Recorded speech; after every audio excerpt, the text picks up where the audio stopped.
So, my gamers, welcome again to watching Strive FT7 action. Pre-Christmas stuff. A little bit of a smaller event this time around.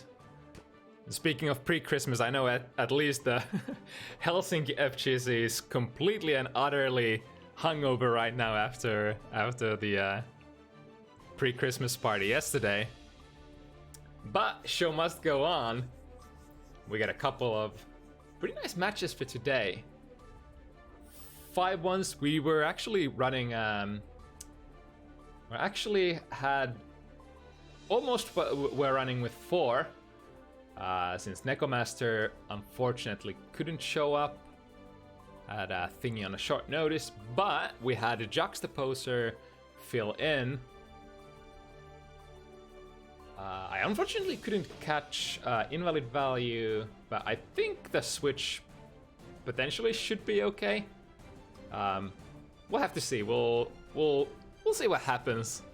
We got some time till the bottom end of the matches, or the main card matches, or the heavyweight matches, or whatever you want to call them are up.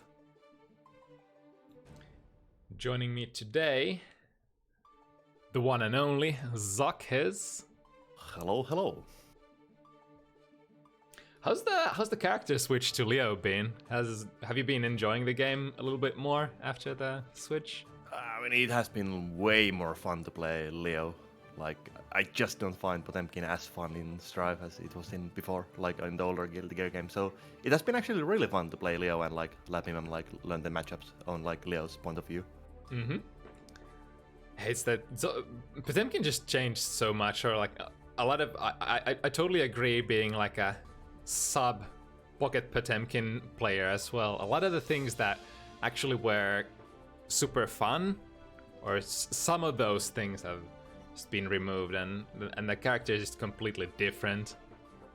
Yeah, a little bit like I do like, or should I say that I think that Potemkin's combos are maybe the most fun in this game that I have tried, but like just overall the gameplay, like it just feels like since they get rid of the hamfall break pressure, like they didn't give him anything like that is even remotely as interesting back, so it feels very stale to play. Alright, again, with Leo I can press buttons, so it's a lot of fun.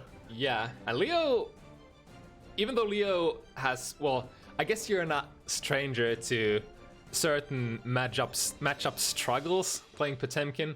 Leo certainly has a little bit of that, but not as much as Exert, I want to say. Like, Leo's limited mobility doesn't play as big of a part in Strive, I feel, because, well, you don't necessarily have like super oppressive keep away characters like maybe Sin, Bedman, characters that could really mess up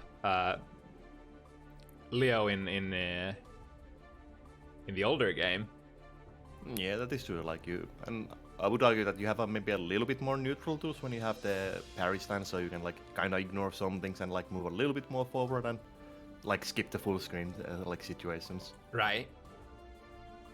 Yeah, Nago still exists for sure, but I mean, it's definitely not a Leo specific issue. Nago.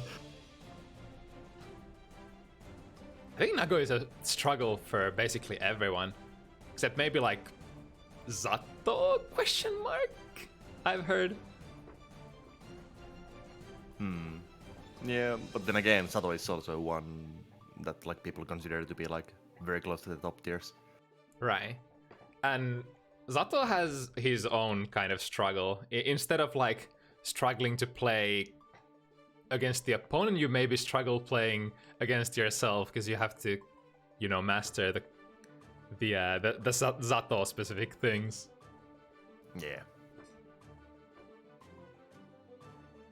Nago is struggle archetype.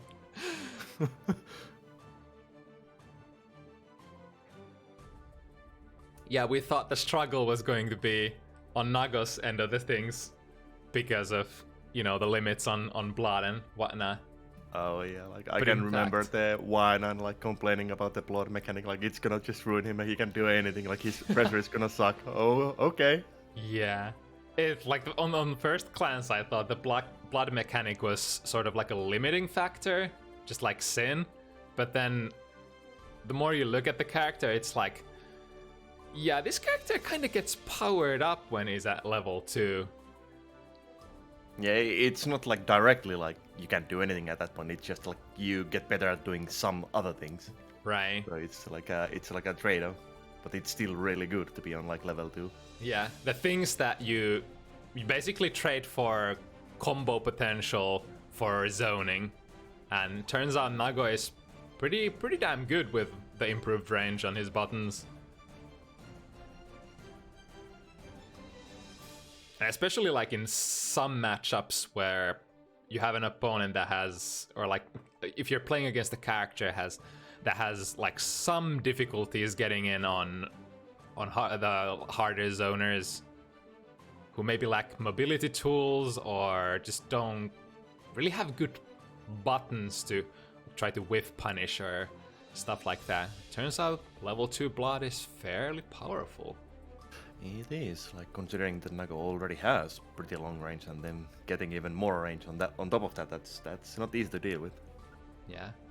And like even if you're not on level 2, 2S and 2 heavy are definitely buttons that do things, especially 2S.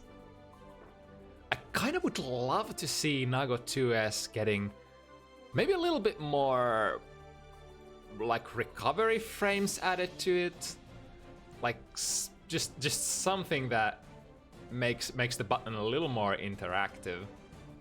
Yeah, I mean, for the range that it has, it's only like 13, 14 frames of recovery, which is basically nothing in that long range buttons. Like there's no way you're gonna like close it at the tip range at like level 2. Like it's really hard to punish.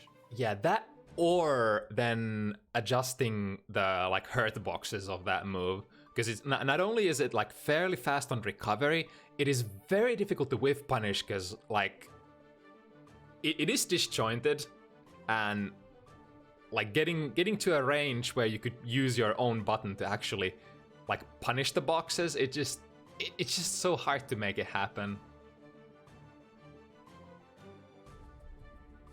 But anyway, so the first matchup of the evening, we have Glenn Ino from Sweden facing off against one of the more frequent players, Jellymouth Potemkin. Jelly did have a matchup last week as well, displayed a lot of the oppressive Potemkin stuff. If you don't know answer 2, you're gonna get wrecked by. Let's see if our Ino player tonight is ready to deal with the Potemkin stuff.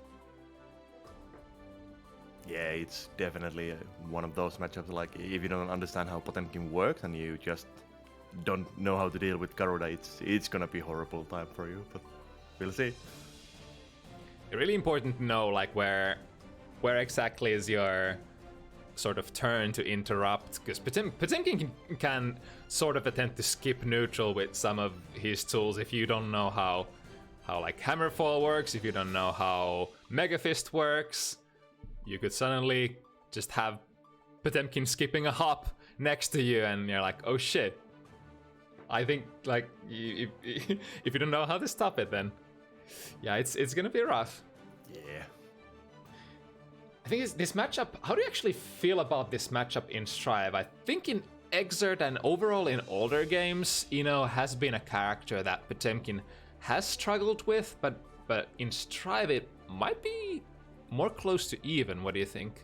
Yeah, it doesn't feel like it's that bad because you still have the flick, which is pretty good in the matchup, and like throwing out the faster stroke to victory, it's a little bit bigger like threat to the Ino player, because if you block it, like you can potentially just buster it and like you're gonna lose half of your HP right there. So Potemkin can definitely like do things in this matchup in Stripe, I feel like. I wonder if it's like Ino or Potemkin that changed, or like sort of made the matchup change. I mean, both characters have definitely changed, but I wonder. You still can't. How's flicking the note in this game? It's very easy because they changed the flick a little bit, so now you basically have or automatic flick timing. As long as you're holding the flick down and the projectile is even remotely close to you, like you're 100% guaranteed to get the flick out. So it's trivially easy. So, like, I think in older games, they would try to, players would try to sort of maneuver the note so that it's very difficult to flick, like maybe coming from an angle where you're missing the flick. But in this game... You can still do the same thing in this one, but it's I would say it's a little bit harder because flick still, like, it has a little bit bigger hurt boxes and it's still quite far away. It's not like easy to deal with the flick. Yeah. But I mean, it does make a big difference. If something is slightly harder to do, it means you're gonna mess it up, like maybe 1 times out of 10 more or 2 times out of 10 more, and that's, in the long run, that's gonna make a big difference. Yeah, and the automatic flick is really helpful because now you don't really have to think about timing your own flick, like you can just hold it, and if the player makes even the slightest mistake on like guiding the note, like it's just gonna get flicked.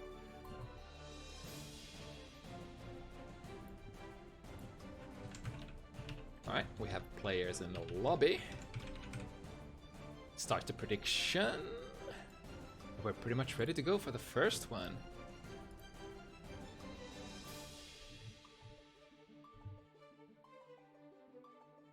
I guess as a like an additional note on like terms of like the matchup specifics, like from Potemkin's side of view, like you can get really good punishes in this matchup. Like the wake up super from Ino is very risky to throw out because it can be confirmed into like complete Gara Mega Fist loops and so on in corner. So it's you're basically always like one mistake away from nearly dying. Yeah, in that sense, reversal options really got worse. In the older games, the reversal super would generally be pretty safe on block, but now it's only the second part of the super that's gonna be plus. Yeah, I mean, in older Guilty Gears it was plus on block, so it like gave you a turn, but the only weakness was that it had like a 1 or 2 frames in the post-flash frames that you could like hard rate throw, but that's about it. It was super powerful. Here we go. We're getting already a lot of damage. We're trying to do the Garudas. Alright, time to go. Corner pressure finds the overhead straight off the bat. And spent the 50 meter. Keep the pressure rolling. Oh, interesting. Opts to just stay away. I guess a conscious decision here. Oh no, the lucky flash gets the FT cancel. Damn. Yeah, because in this game there's like 2 parts to the super, like the first invul kick, and then there's like a slight gap that you can punish, and that's bad because you're airborne and then you get like a huge bounce moves from Potemkin. Nice, finding a small hit with the the jump D. Momentum burst into the corner.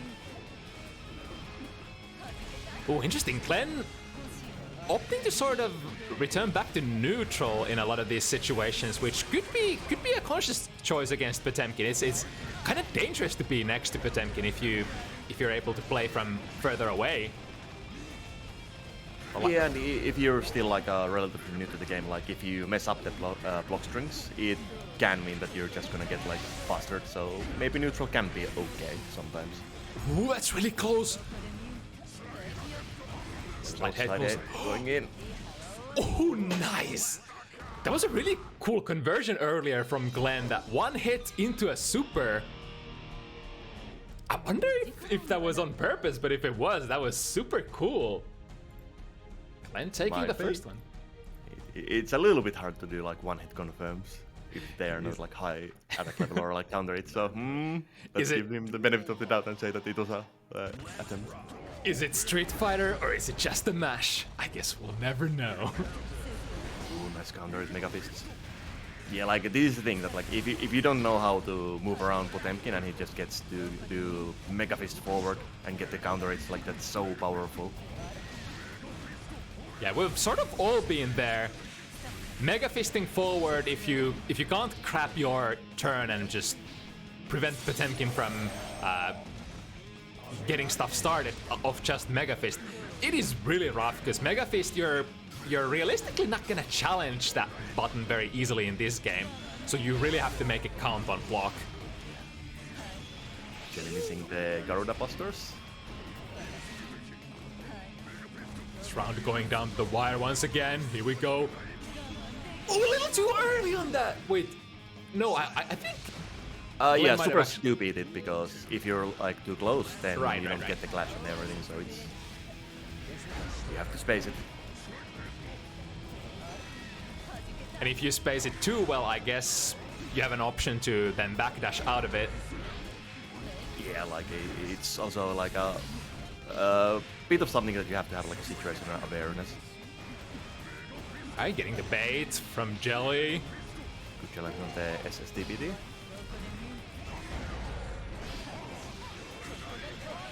Ooh, okay, interesting. Yeah, that was a really good PRC, but didn't get the punish. 6 heavy doing work as a situational anti-air.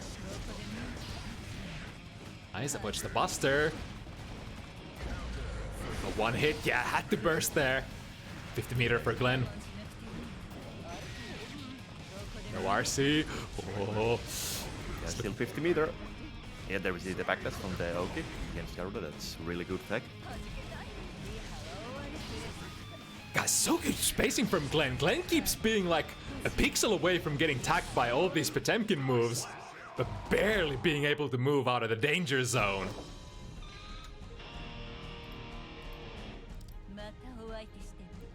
Second one in a row. Don't even need super difficult combos. Just control the neutral. Don't let Potemkin get their game started either. Yeah, just like in... Oh, nice. Mega Fist into Buster. Like, this is the thing that we're like... I was talking about, like, if you don't know how Potemkin works, because technically speaking, even on hit, Mega Fist into things is not very legit, because you're still gonna be minus. So you have to be ready for those resets. Yeah, that's like the most frustrating knowledge check that shouldn't really be ever happening if you're aware of what is going on the screen. Yeah, but it's scary. You get hit by a big punching move and then like... Right. I mean, you need to block, right? Sometimes your initial reaction, your gut feeling is not gonna give you like the right answer as per what you're supposed to do. That's where knowledge comes in.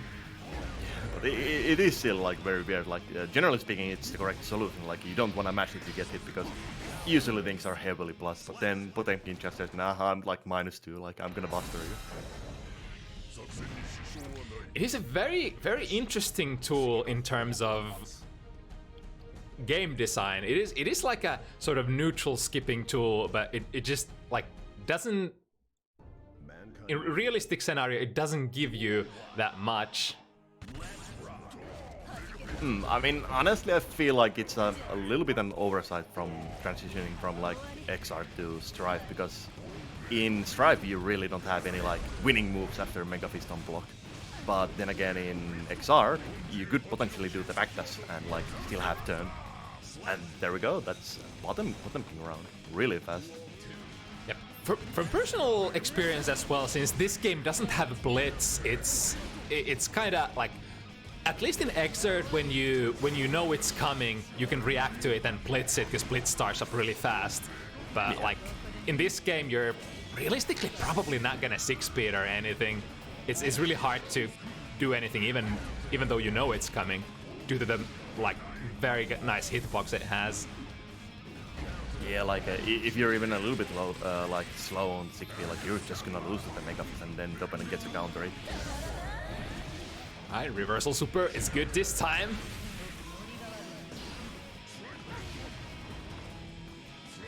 Jelly getting good slide heads. Then he's not quite blocking low. They're not unblockable anymore. Ooh, the slight hesitation there. Taking a small step forward and then hitting with a big close slash counter hit. Jelly evens it up 2-2. I would also say that this is one of the matchups where you don't necessarily want to slide head a lot, because just by the nature of like, you know, they really want to hover dash forward and like try to get in that way. So just basic movement is something that evades your slide head very easily. So Yeah. it's a little bit risky. But then again, if your opponent is not aware of the options, why not?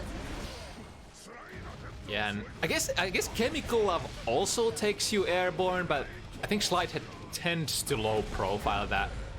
Yeah, and it doesn't really do anything because in Stripe you do get the one-hit armor, so it would just like clip down. Right.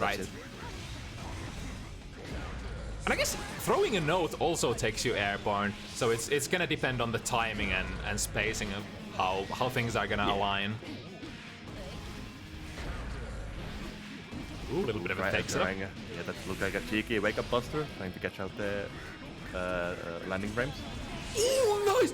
Yo, that's sick! That's so sick! An actual answer to Mega Fist forward. I wonder if that's so. Oh my god! Just jump over, hover forward, go for a super big punish.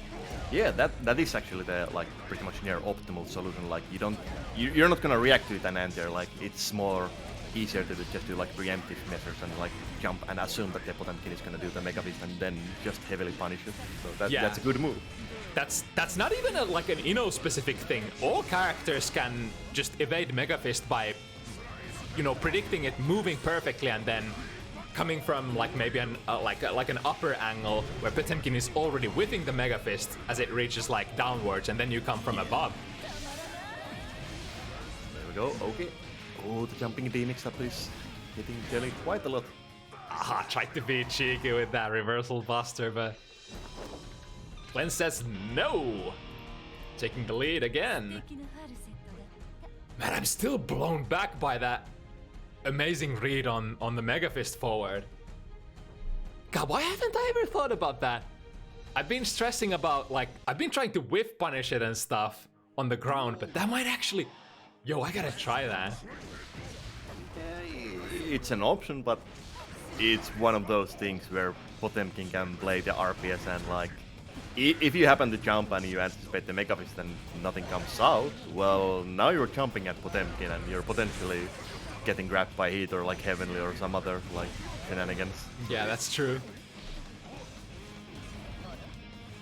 Ooh, nice piece trying to catch the forward dash.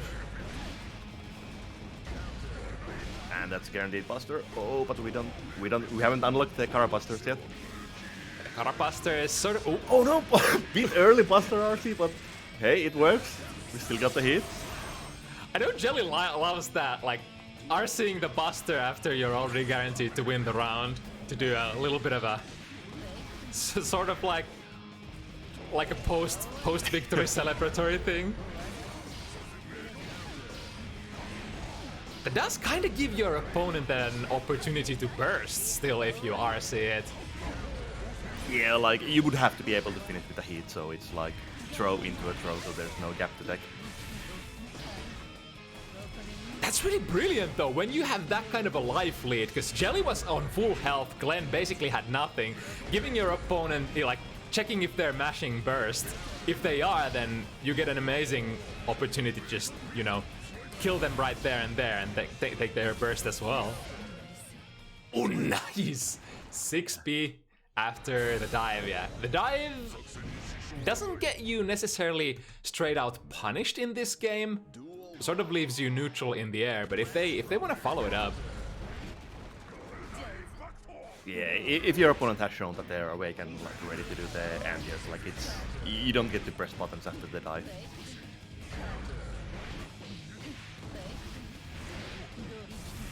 Yeah, missing. Ooh, nice interruption there. Again, just a couple of pixels away, Glenn's spacing has been so good. RC, probably get the wall. Ooh, small drop. Never mind, reset. Oh, no wall break. That could have been the round there, I guess. Uh-oh. Yeah, it's understandable. In that situation, you have so little life left. Potemkin could potentially end the round. You'll just have to burst even if you have the life lead. Gotta respect the damage output.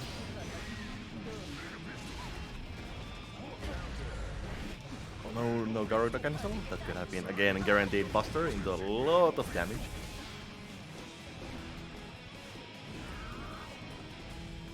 One thing that I would like to see Jelly do is like a little bit more flicks on the neutral, because as you said, Glenn has been shown that like they are just like hovering around the mid screen and like doing nice clash again, but no punish. They have been hovering around the mid screen and like doing some chemical lobs and stuff like that. You can potentially preemptively flick and get like a turn that way and just skip the neutral. Nice interception there. Glenn was going for the jump and then dive out of the corner escape route, but Jelly was ready for that, going with the jump heavy. Good anti-airs again.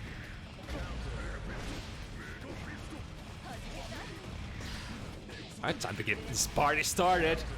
Get the knockdown. And perhaps happy little resets. Yeah, there we go. Glenn was trying to throw the Mega Fist on block, but was a little bit late, I guess. Or a little bit too far away, didn't get the hit in. Here we go, Ino mix-ups.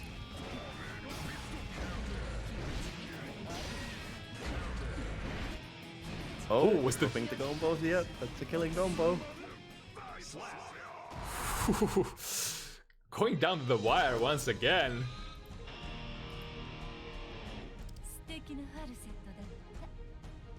Yeah, that's actually a good point. I've seen Ino players not take the wall break unless they have the super available as of recent, and that's honestly pretty smart for characters like Ino, Leo, Zato, what have you, who just would rather have you in a position where they get to run their own game. It's really important. You don't necessarily want to let the opponent go back to neutral for free. I feel like there's like two types of players at the moment that like value different things, because yes, if you keep them in the corner, you might get the additional mix-up potential. But then again, if you take the ball break, you're gonna get guaranteed 50 meter, and that's also huge.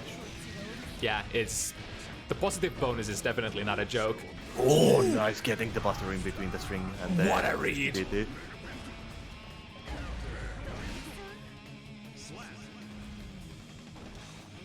That's one pointer one thing you want to definitely observe: the counterplay against Stroke the Big Tree. Is there the heavy version being plus on block? You don't necessarily want to block that, you want to interrupt as a slow startup. And then the S version, minus on block, but very hard to interrupt. Distinguishing between the two options and reading properly is definitely one of the ways to counter, you know. Nice practice. Yeah, I don't think Jelly Mount has the punish on the super unlocked yet. Like, it's a little bit specific thing. Yeah, especially since you might not be seeing a lot of players around. A little bit of a slightly rarer character than maybe some of them. Nice immediate burst. Nice saving. burst. That would have been a death. Whew, staying alive. Yeah, that was really flash reactions. That was exactly like you said. That was exactly what Glenn needed. Would have basically lost the game there. Now working on a reversal. Ooh, okay. The corner, yeah. High lows. Ah, I wonder. Yes, super would have definitely been enough. Might have been a miss-hit, but I forget what button you used to use for that super. Yeah. That was actually kind of a good option there, I want to say. Jelly didn't have that much meter, and that super is gonna chip you quite a bit. Yeah, and since Glenn also RC'd it, you get a mix-up from it too, because the bullets are still gonna go on, so you get covered by them. And Potemkin with his limited neutral. Ooh, that was nice. I think first punish on Mega Fist. But yeah, Potemkin with his limited options really has difficulties getting to a position where you can like jump over that super.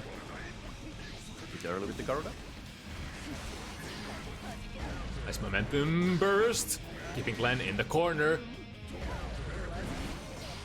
Ooh, a little bit heroic burst, but let's see if it pays out.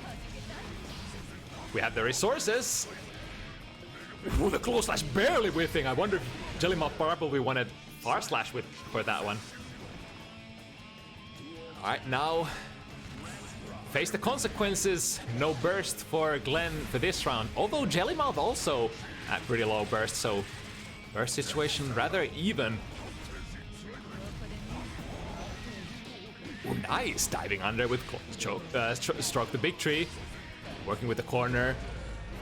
Yeah, man, that's 6 heavy. Such a massive hitbox. That button is really great. You know, it's actually one of the characters that have like a little bit privilege in the sense that like if you do a 6H in the corner, there's a little bit higher chance that the upswing of the microphone stand will clip the Mega Fist. So it's a pretty good button. Yeah, 6 heavy has also always been that button that if you miss with the first hit, there's pretty decent chance that the second hit is actually can catch something. Yeah, it's the automatic throw bait move. If they just block, you throw them. If they jump, you're gonna clip them with the mic stand. Also, I think that move was like 5 frames or something. The first hit in the previous game. I wonder if it's still so. That move definitely has historically had a lot going in for it.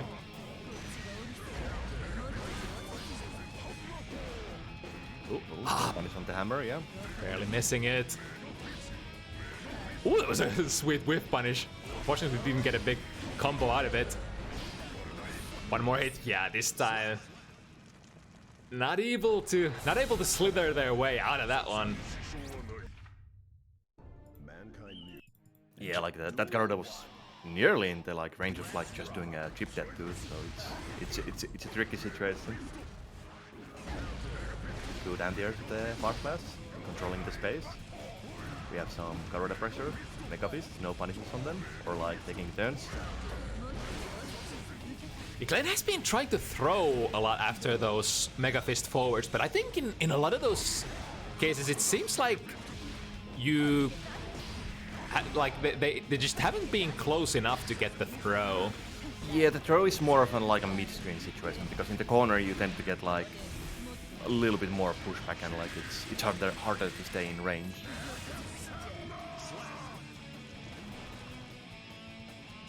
Jelly is slowly starting to like figure out the proper times to anti-air in this matchup and like getting some rewards for it. Ooh, big clash. Oh, a little too late. Now gets the 6p on there. Better than nothing, but not quite the punish we were looking for.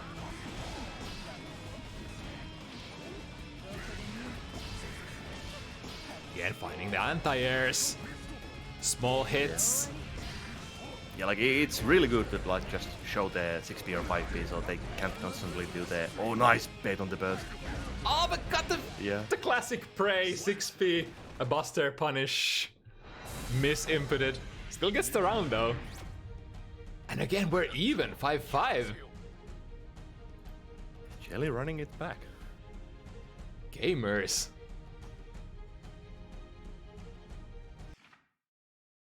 Mankind knew that they cannot change society. Duel 1. Let's rock. Ooh, nice response there.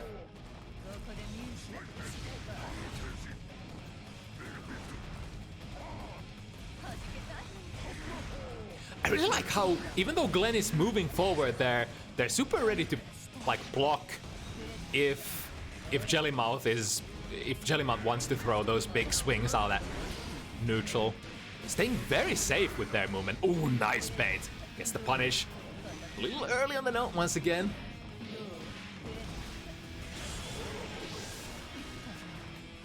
Again, being very conscious of that reversal super and blocking in time. Yeah, playing really good game now. Damn! That was almost not a single combo, but just perfect control there.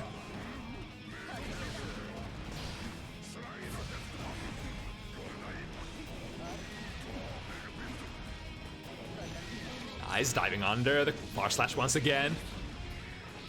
It's really good move because like there's basically only like just the 2K and 2S and well, not actually even 2S, 2P and 2K and 2D with Potemkin that they can catch the STPT, so it can go under like nearly everything. Yeah, and out of those like 2P and 2K, not probably buttons that you wanna swing out with a lot in the neutral, unless you're like specifically reading Stroke the Big Tree. Yeah, it's one of those things where, again, you know, likes to hover dash a lot, so there's a higher chance that like they're just gonna go over the low buttons. Right. Like 2D from Potemkin, definitely a nice answer, but like you said, after committing to that slow 2D, the skies are free for to come in. That's sort of the nature of matchup. Again, the 6 heavy, catching on the second swing.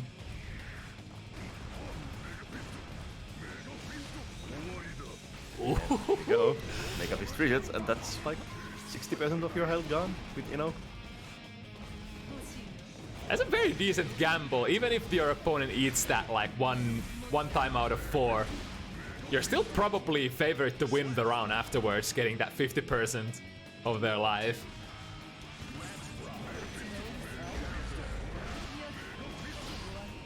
Fisting forward. Here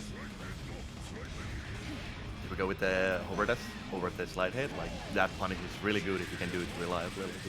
It's completely free combos. Nice reaction there once again.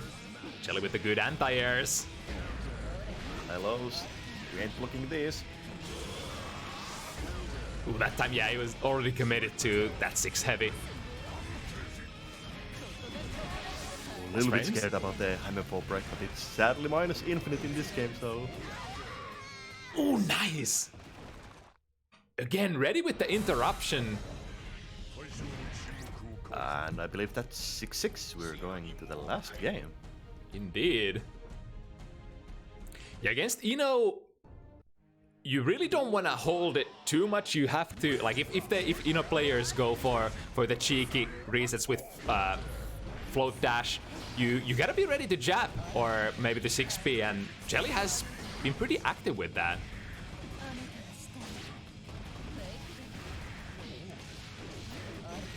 Just like in older Guilty games, like Ino is still a matchup where you have to guess. Like the pressure is gonna be really relentless, and like there's so high chance that like you're eventually gonna be opened by the high lows and the mix-up. So you have to take a stand at some point. Here we go. Potential last round. I think Glenn has mostly been in control or in the lead for this whole set, but now for the first time, Jelly in the lead, albeit very, very, very small one. Jelly is smelling the blood. This is it, time to strike. Here comes the shark. Oh, that felt like a buster. Potentially placed. One good hit away. Now Glenn will have to play it really tight. Here we go, overhead. Is this where it starts? Gets the low. Pushing towards the corner.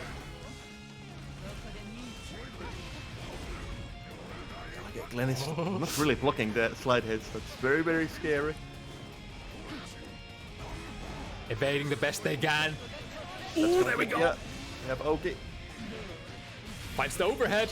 Still alive. Oh, but the 6P again sees that the setup is not tight and interrupts. Good call from Jelly. Playing from behind that whole set. Coming online just in time. Good adjustments. 7-6. As we say, the first matches were just like downloading data, and now we had it.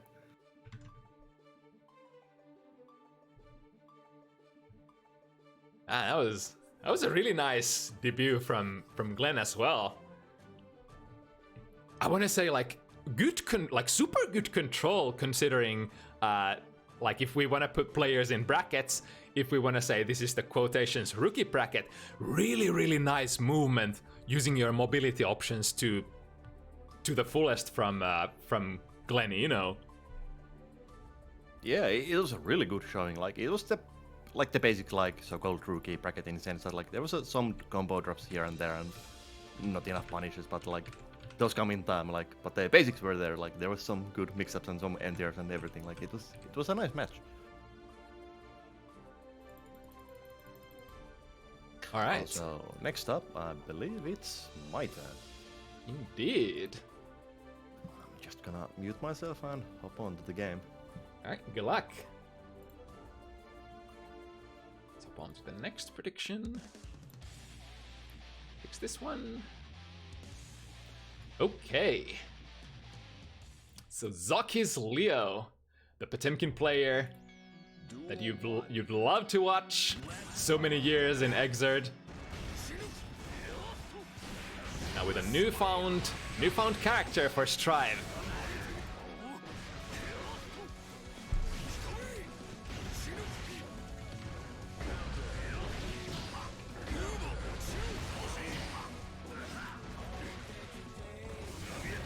All right. So this matchup is very interesting. I've heard a couple of different opinions, like who actually has this matchup in the bag. It's like GoldLewis definitely has his optimal range, but I want to say, ooh, I think that's good. That was like max hits as well. Nice. Actually ends up parrying it.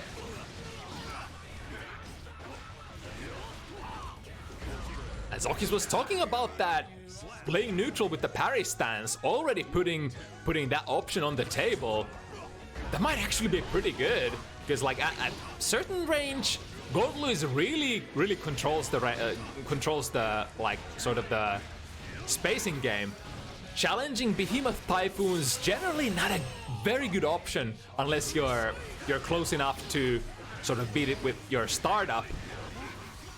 And while Leo also doesn't really have those like super far-reaching moves, that parry stance might actually be one potential RPS option to playing neutral with GoldLewis. Duel 1. Let's rock.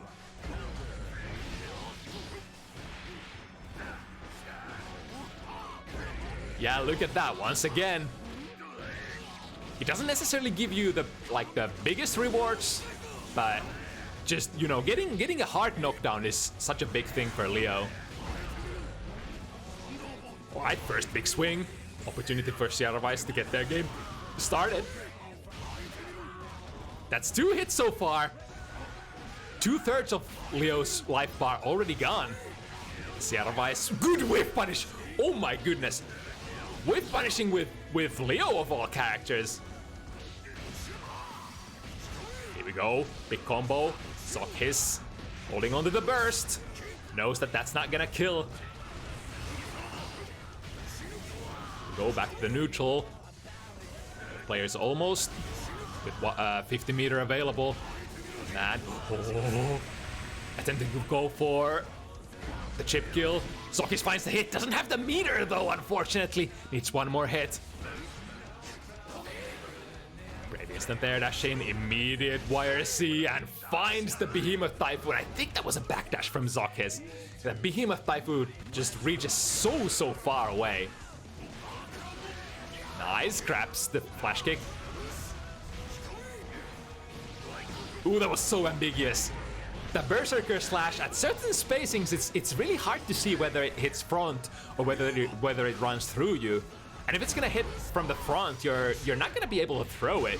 Nice side switch, working with the corner, making sure ZoKHiZ doesn't manage to jump out. Here we go, flash kick, time to get stuff started. Switch the positions, immediate burst. Yeah, this is a very nice position for ZoKHiZ to burst. Even though they are sitting on a lead, that was basically a situation where one hit could get them the round. Duel 1-1. I guess the only type of burst you really want to try to avoid making in Guilty Gear or in fighting games in general, if you have the burst mechanic available, is bursting when you're facing overwhelming odds in terms of like the resource situation. Mainly the life lead. If you're hero bursting while you're 0 health and your opponent has full health. Ooh, fireworks though. Now 1 hit away from finishing the deal here. We actually have footsies here. Is this is footsies? And how often do you see Leo player playing footsies? You think like historically Leo, this super unga, super aggressive, super guerrilla character. Now actually, I guess sort of could be out of necessity for this matchup, but also ZoKHiZ being a very, I guess, sort of patient player coming from a grappler background, opting to play the matchup really patiently. It's like a really good mix of aggression, like when you're able to get the aggression started, just going in, and when it's time to play neutral, he does. Yo, look at that! Those footsies, that whiff punish ZoKHiZ! This is Shin ZoKHiZ, like completely different kind of a beast compared to last week. Last week against Matibo's Happy Chaos, if I recall correctly, we're still looking a little shaky still, but now look at this. ZoKHiZ slowly starting to adapt to their new main character, perhaps. Hammering away. Ooh, this is the position that GoldLuiz loves so much. And at this range, it's really difficult for Leo to really do anything. A lot of your mid-range moves are slow, like too slow to actually contest the startup of Behemoth Typhoon. But also lack the range, so one of your only options might actually go to the parry stance, or yeah, I don't know. Corner is just yo, flying GoldLuiz. ZoKHiZ is ready though with the anti-air, has the 50 meter, opts to keep it this time. Might have gotten the wall break at an unopportune time. Yo, the burst bait. Really nice for ZoKHiZ. The neutral jump, when you predict that the minigun might be coming, neutral jump, really nice option if you see GoldLuiz pull the trigger. Then just air dash forward, get the punish.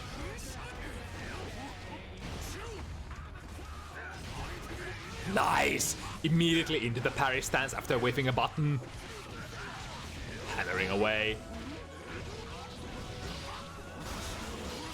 Alright, first. All our resources are ready to go, but now the classic, we need the hit. There it is! Drifting forward. Doesn't quite get the conversion though. Ooh, tried to backdash, but I think that's a good one. Yep, that hits.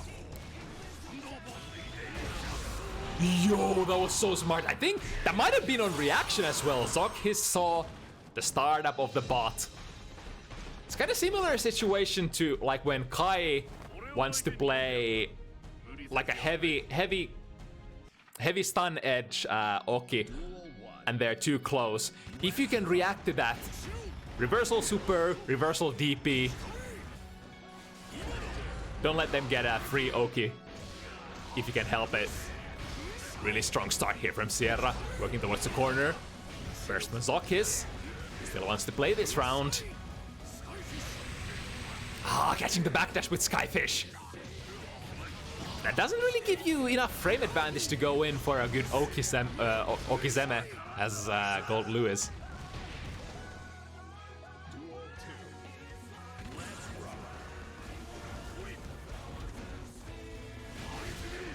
Ooh, nice. Meets ZoKHiZ in the air, and here we go. The pressure starts. Smacking them out of the sky again, hammering away. ZoKHiZ finds another good DP. Flipping the position, here we go. Oh. Sierra able to get a decent throw out there.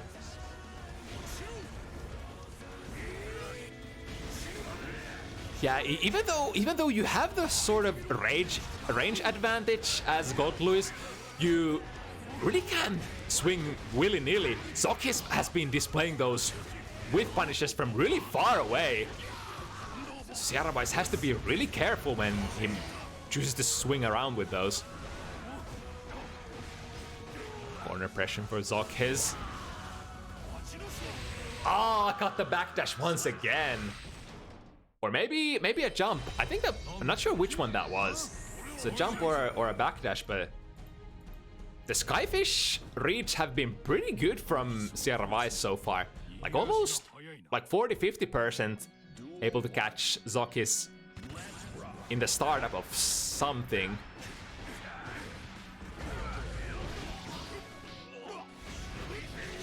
Ooh, interesting. TK Behemoth met with a DP there.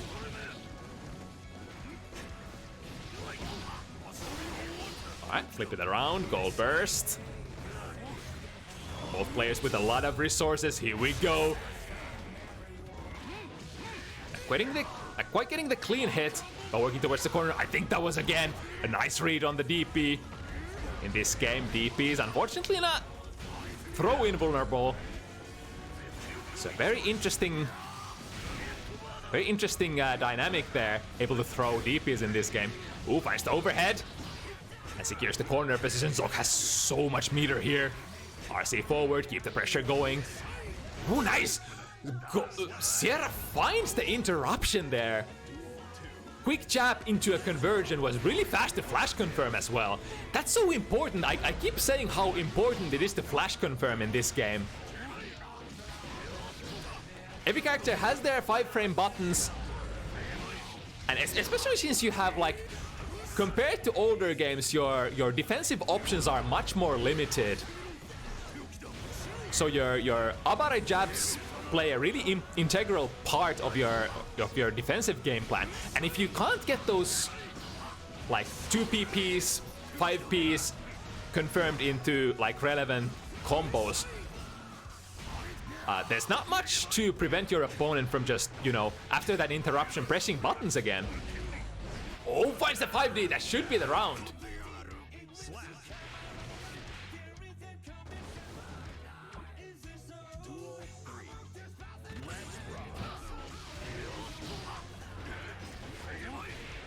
Considering the characters that are on the screen, I was expecting the rounds to progress super fast, but man, this is way more controlled footsie based.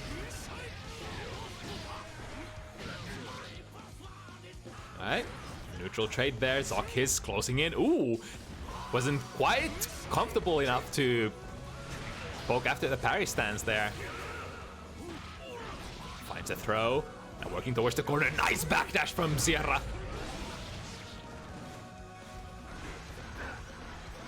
ZoKHiZ still having the corner.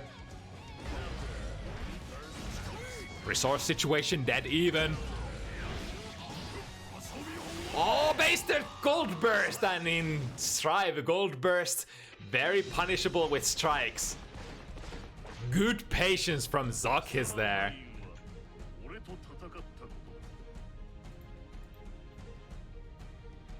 I did love that challenge from ZoKHiZ after seeing the parry stance activated. Dashing forward, threatening with, potentially with like a throw or getting into a range to get a low in. Like one of the only options to break that stance when Leo is holding the parry is to slide in with a far-reaching low. Because it technically only guards against mids and highs. And I think Gold Lewis has his 2D, is it, that reaches like decently far, not like super far like Anji 2D or so, but still an option, I think, if you can get close enough.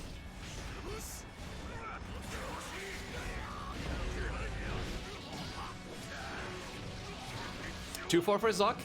Yeah, I thought I might have missed the game. Let me fix that.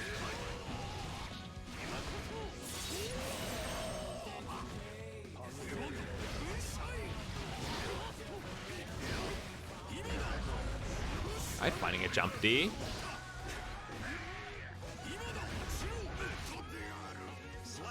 Also, interesting thing to notice, where we've seen like much fewer, like you often see Gold Lewis swing around with jump D a lot, but considering, like, looking at the spacing that ZoKHiZ plays in this matchup, he's really not in like jump range at all.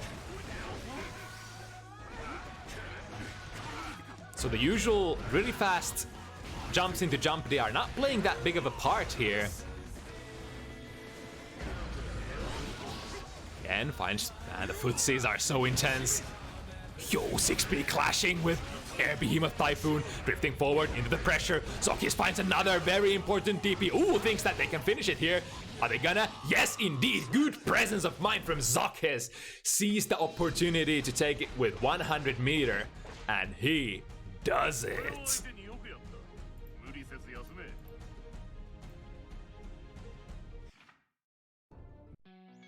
Duel 1. Let's rock. Yo, that was barely able to throw the startup of the Behemoth Typhoon. Very nice, sees the projectile. Instant air dash punish from Sierra. Ooh, this time it's baited. Oh, he tried to dash under to get the better position. But unfortunately, the close slash going the wrong way. That can happen sometimes. Still in a very comfortable position, Sierra here. Another DP baited.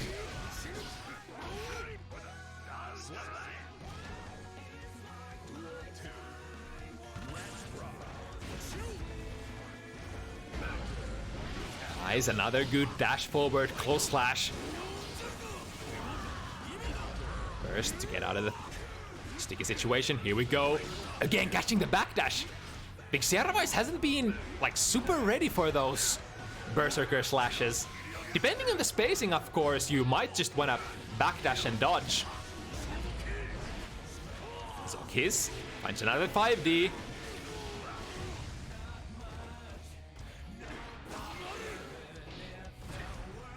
YRC, last bit of effort to try to build some distance, but at that live situation, very hard.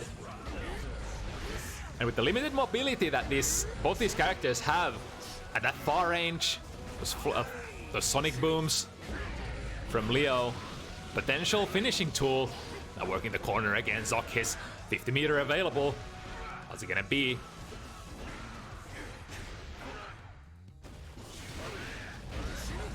Finally finds a way out, the Behemoth Typhoon. And here we go, trying to hammer away, baits it again, but this time ZoKHiZ has the 50 meter into the parry stance. Very nice anti-air with it. Both players with the burst. They're trying to be very careful, not giving ZoKHiZ a free burst out here. And this is the situation where you just, oh my god, what a whip punish! Baits the burst as well! Jumps into it, ZoKHiZ is on fire! Yo, you could see like 20 seconds even before Sierra was ready to fire the burst, ZoKHiZ played it so safe, staying at basically at a distance where burst was was really not a thing that Sierra could do. And then going in with the final touch, baiting the burst exactly where they needed to. Clean play from ZoKHiZ. This is honestly one of the cleanest Leo play I've seen. Yeah, be very afraid, the top Leo players of the scene. Here comes a new challenger, ZoKHiZ, breaking the wall with the super. Ooh, nice, was probably baiting the reversal super there. But Sierra was respecting that time. Barely able to backdash out of that. Again, yeah, very smart, switching it up. Berserker slash through. Again, ZoKHiZ hasn't shown a single throw yet against the Berserker slash, so at this point, you can't really consider the Berserker slash being like super risky or anything. You can probably just throw it out. And ZoKHiZ now on the set point. Man, before the set, I was actually considering in my head like giving ZoKHiZ the advantage here, but ZoKHiZ, man, what a beastly performance this week. Alright, meter spent here, going back to neutral. Last chance for ZoKHiZ to do something, but in this corner position, nice, gets the gold burst. A lot of resources on the table that can't get hit, absolutely can't get hit. Oh, ZoKHiZ getting the burst. Ooh, barely missing the conversion, but this might still be a checkmate. Missing with a parry. It could be one DP away. Nice gets! He was reading it. That was it. ZoKHiZ was trying to get it with the DP. ZoKHiZ finding a throw. Oh my goodness, this is so close, but the swing. Man. ZoKHiZ did what they could, but ZoKHiZ, what a performance this week. Was completely different from the 2 previous times we saw ZoKHiZ on Leo. The new and evolved. Man, that was impressive. That was some footsies right there. It went a little bit better than last time. Damn good stuff. Especially like the spacing you were playing at neutral. Like sort of forcing Goldlewis to swing out with the big behemoth. Staying outside of like the jump, neutral jump or like forward jump D range. And just being ready with the whiff punishes. That was really impressive. Yeah, like I'm not sure if that's the way you're supposed to play that matchup, but it seems to work. Like the few sets I had like with Shady's Goldlewis, like it felt like that was the way to go. Just like try to play the footsies. Yeah, and you really gotta play it like opponent to opponent basis. Some opponents, if they wanna play the game that you're comfortable playing, you will definitely play that. Different players tend to have different tendencies.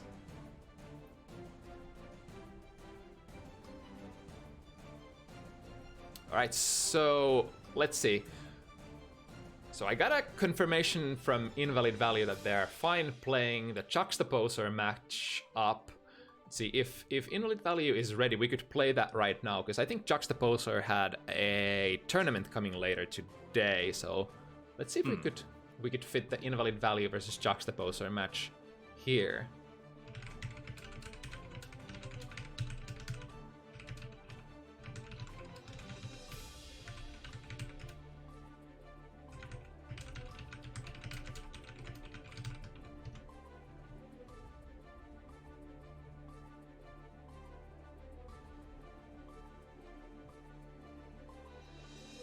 So next up we have Nago versus which one?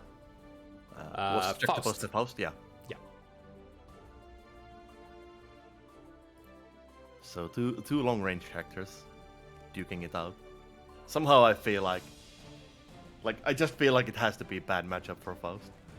Yeah, it's honestly one of the matchups where I've heard so many differentiating opinions. It's like some Nago players are like, man, fighting against Faust is kind of difficult. And some people say that like Faust might be one of the characters that could potentially challenge the supremacy of Nago Ryuki. But then again, like when you're watching the match footage, it seems so difficult to stay in control like throughout the match. Yeah, and I feel like it would make like the neutral play really risky for a Faust player, because anytime you do like a button and you try to throw an item, like Nago is most likely gonna reach you. And that means that there's gonna be like a heavy 2S counter hit or something that just goes into spinner and like a gazillion damage. Right. Like I'm interested to see how the match goes. Like it's hard for me to imagine Faust like winning the matchup. But then again, I guess if you do potentially make Nago Ryuki whiff, you do have those long ass normals to like whiff punish them. So maybe that's like one aspect. And so far, I think I've seen Faust players play it fairly even. For example, Juxtaposer has played a Nago matchup here on Bounty Hunters. Previously played against Orochi Nago, and that was a pretty even matchup. But overall, I think I haven't seen a Faust player beat a Nago yet, at least like decisively.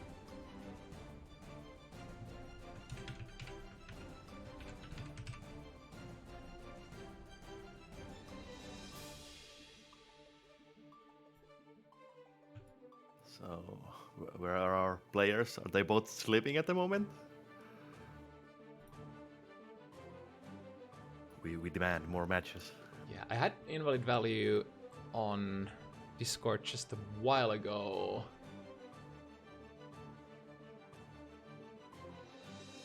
And Juxtaposer does have that tournament to play. I think it's going on right now potentially, but I think just Juxtaposer was seeded, so at round 2.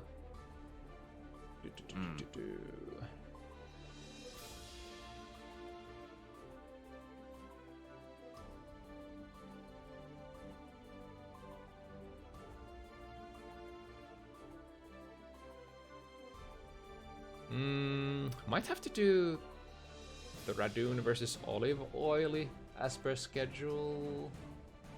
We'll give it a couple more minutes.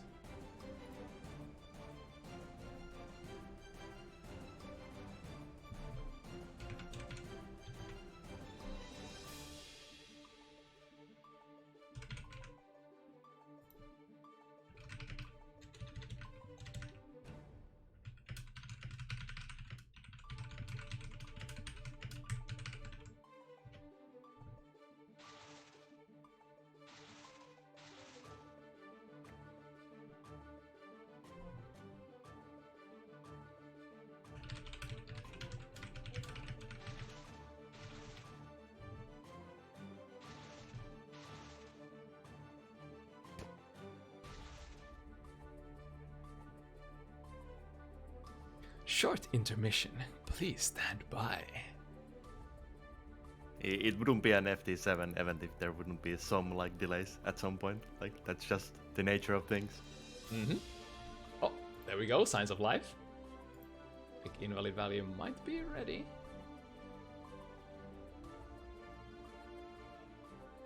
We are still missing the juxtapose.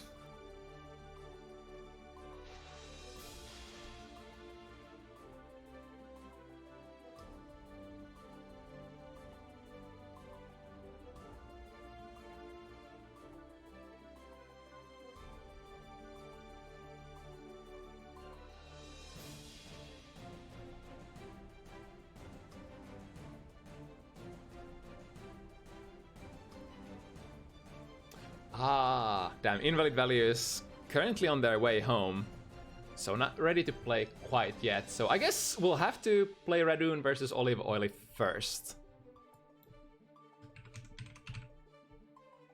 Yeah, that's understandable because I did mark invalid values match up as the last one, so technically they were prepared to play the last slot.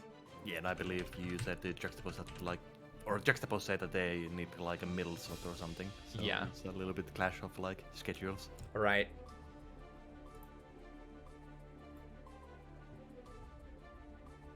Yeah, sometimes it do be like this. Last minute changes.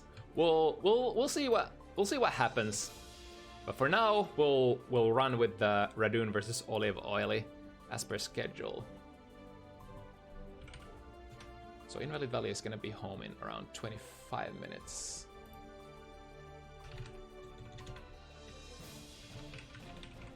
So up next it's a match of two gorillas. Yes, And indeed. Leo and May. Like I'm still not sure which one is the bigger gorilla of these two. Like I feel like it might be May.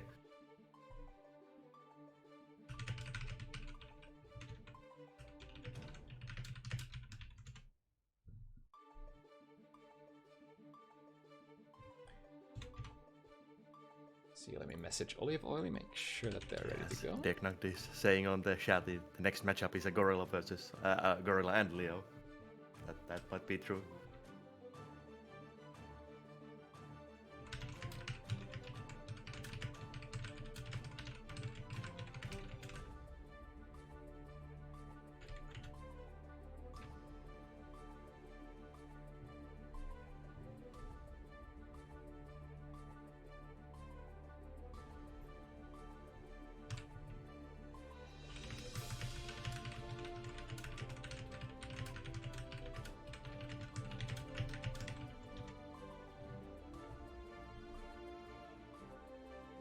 Where do be OliveOily?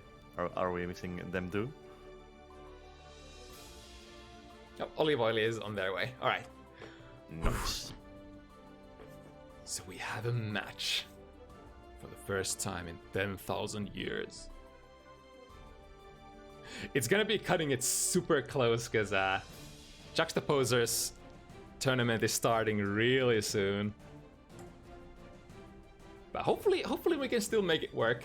But for now, like you said, Radune, Leo from Sweden versus OliveOily May from the Netherlands.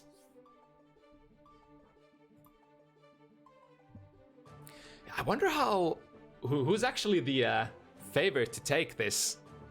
It's like May has been a very strong character throughout the lifespan of Strive, and especially with the newer patch changes, albeit a lot of May's overwhelming power level as of recent came from a design oversight or a glitch, if you will, with the corner proration.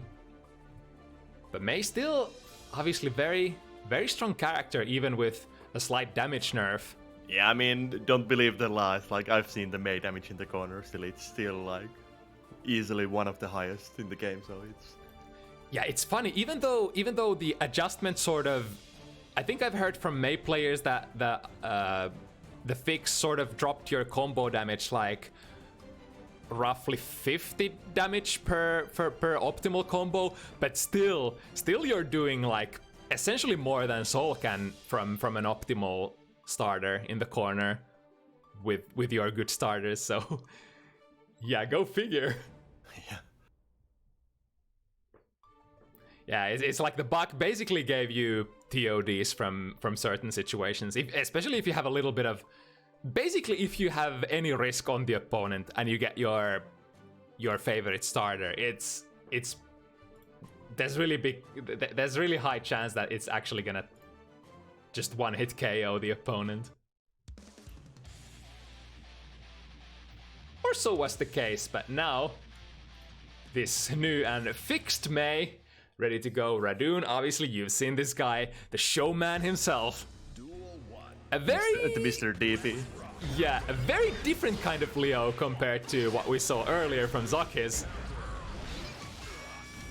Much more in your face, not afraid to take a lot of risks and go for the interesting gambles.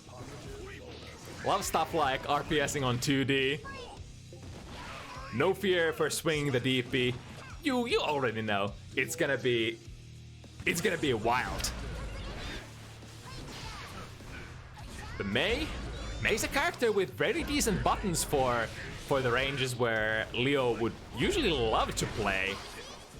So we're gonna see like from a limited like experience that I had like few sets against the Finnish players, like it does feel like Leo has a little bit problems like closing in like against a 2H range and 5H from May. Like it feels like it's a wall. It's basically the design philosophy of May in this game, just being that wall of hitboxes that is very hard to get through. But here's an opportunity. Oh, interesting. I think I've seen a couple of those jump D into air dashes. The new stuff after they gave air dash cancels for all characters. Alright, Radune going to town, finally finding the 5B to check that overhead cancel. But Radune doesn't let it go into the command grab. Saves the meter. Ooh, and the parry! That should be it. Oh, but doesn't get the pickup. Last chance for OliveOily to bring this back. Double blowers in there. Oh my goodness, that interaction. The 3K. Sliding under, was that 2D from Leo? 2D is such an interesting button, because even though it is a low, it is still, it's a low that is sort of airborne-ish, or your hitbox is not really hugging the ground, so can really hop through some lows. Yeah, it's quite versatile and normal for Leo, and pretty good. Oh, there we go, with mix-ups getting back in. Yeah, and especially with IBs being much harder in this game, it's kind of hard to punish. It is only -5 on block, so unless you are left in your 5-frame button range or throw range, you're really not gonna get a punish. Yeah, and then you have the sad cases of like the characters that really don't have 5 frame gaps. So well, what are you gonna do? Yeah, like what is Happy Chaos gonna do about 2D other than try to grasp their turn? But then again, if you're playing against Radune, you can be sure that Radune loves to RPS afterwards with like DP and doesn't want to let you get your turn after that 2D for free. Ooh, gets the sneaky cross up. How did he get behind? That was so smart. Yeah, OliveOily was not ready for that one. Yeah, round start DP. You think he's not gonna do it, but he do. And overhead, good burst towards the corner, finds a good hit. Here we go. Time for OliveOily to show the combo video stuff. Very decent damage. Opting to keep the 50 meter here. Another heavy counter hit. And then she was like, Totsugeki! And that's 2 combos. May damage. Yeah, like God help your soul if you hit the H counter hit Dolphin on the corner. Like you're still dead. Ooh, just running in. Not scared of the oak yet. Oh. Yeah, I wonder if that was actually like a backdash attempt. Yo, that was smart. Parrying the Dolphin. Again, Radune as well, opting to hold the 50 meter. Immediate flash kick, sorry, Sonic Boom. Drops the killing combo. It would have made a lot of sense if OliveOily was still holding a burst. Maybe that was just like a... Sometimes you have a little bit of a brain fart there, but able to take the round, Radune 2 in a row. It's really cool seeing OliveOily in this game as well, because I've seen her on ACPR, on my channel, as well as other events fairly often. Having that character love to play Mei in multiple Guilty Gear games. Nice anti-airs with the parry stance. Yeah, like Radune is getting a lot of mileage from the parry stance as an anti-air. Like you just don't want to jump in and hit the button. Do it once, do it twice, or 3 times. DPs. Dapping away from the throw, getting funny. Is it gonna be close enough to get not quite getting the wall break? But still a checkmate situation. Yeah, OliveOily tried to be very brave there, dashing forward.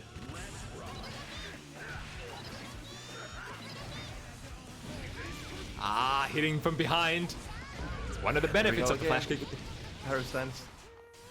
Like the thing you want to do against the parry stance, if you see the Leo holding it, like you just want to jump like as close as you can and just do like a landing throw. Like, that's gonna be way harder to like punish. Ooh, here comes the damage. Very early wall break, preventing OliveOily getting most of that damage in. They do be getting a meter. Ooh, nice far slash there, checking the Dolphin. Able to thread the needle. We go, one more hit. Nice reversal. OliveOily has still a chance here, and with the positive bonus. A little bit scared of the DP, just baiting, and there we go.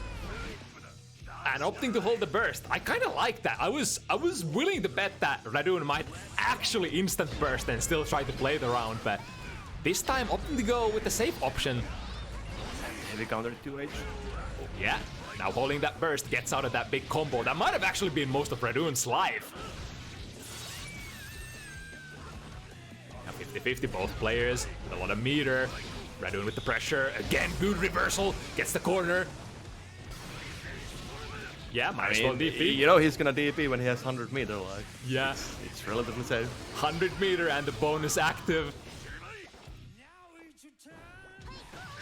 Yo, what a patience! I get the decision making there from OliveOily. Wanted to dash close enough and go for the 3D, sorry, the 3K to get a low, but it's a little too far and probably a reaction from Radune. Yeah, and it's hard to like challenge the parry stance normal because it's really disjointed. It's kind of like it's one of the better buttons for Leo. Yeah, it's like usually the best case scenario is you're gonna dash in and threaten with a long range, like low poke or throw, but then you're realistically gonna end up just breaking the dash and taking it on block.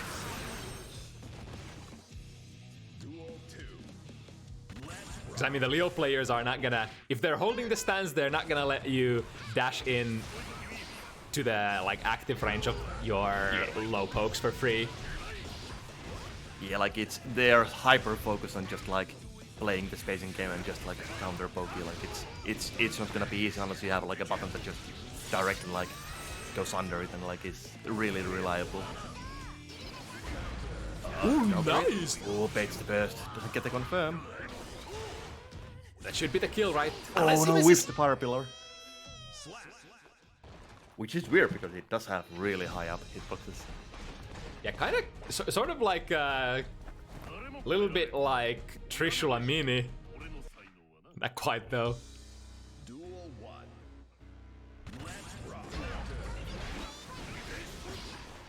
Brave DP from Radune. Another one. That's gonna hurt. Ah, just a bit slow to confirm.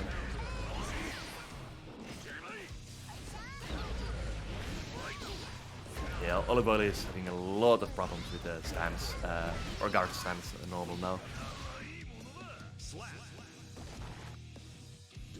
Yeah, I wonder, oh, sorry. how fast is the parry stance strike on whiff? Can you like realistically whiff punish it at all? I mean, it's like 13 frames, so no, not really. Yeah, not really.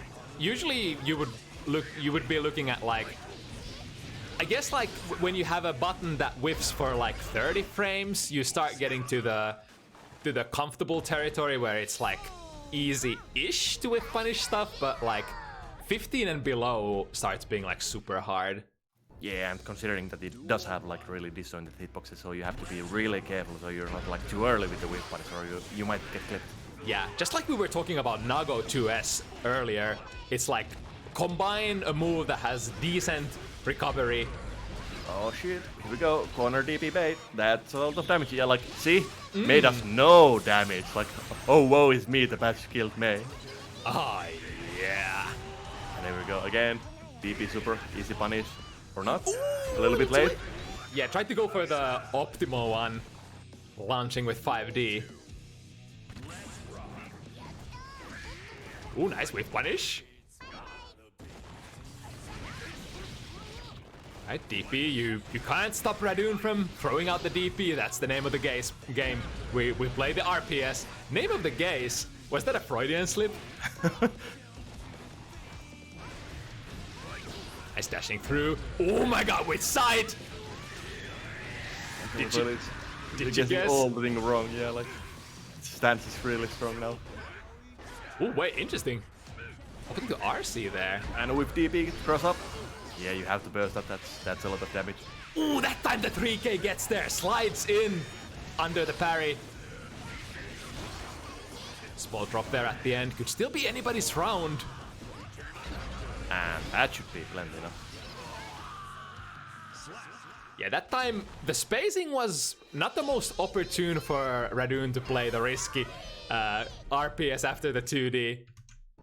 Sometimes you do see him swinging out the DP afterwards, but like tip range of 2D, not so much. And that time OliveOily is ready to answer back with a dolphin. Slowly starting to gather some momentum, OliveOily. She's been adjusting. There we go, with overhead keys. That's gonna, oh, decided to keep the corner, or maybe a combo drop. Or maybe a burst bait, who knows? Oh, that's very late. Is that even gonna hit OTG? Yes, it does. Okay.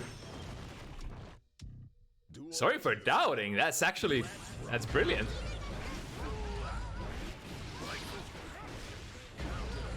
Oh, the overhead once again. Bringing home the bread.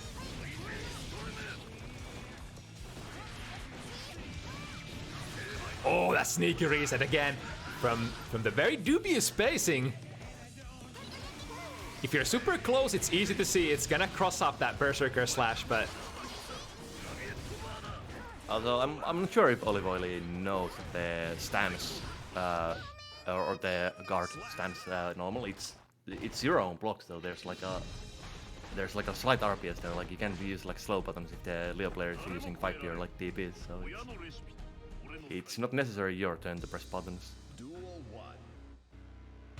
Also considering that you do have the cancel option from the guard stance, so there might be like Rekka 1 coming out.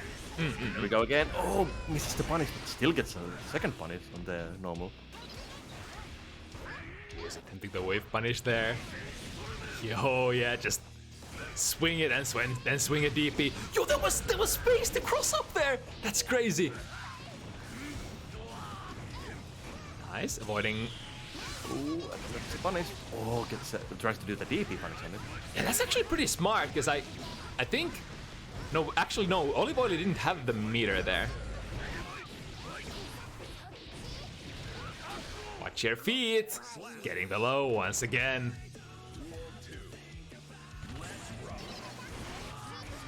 Interesting punish. Jump B works out that time. No, yeah, OliveOily is quite not ready for those run-throughs. Getting mixed up.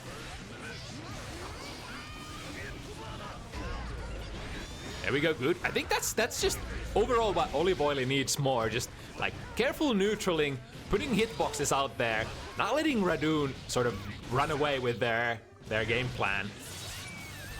So Radune seems to be the aggressor here for the most part. Yo, that was good read from Radune. When in doubt, just TP.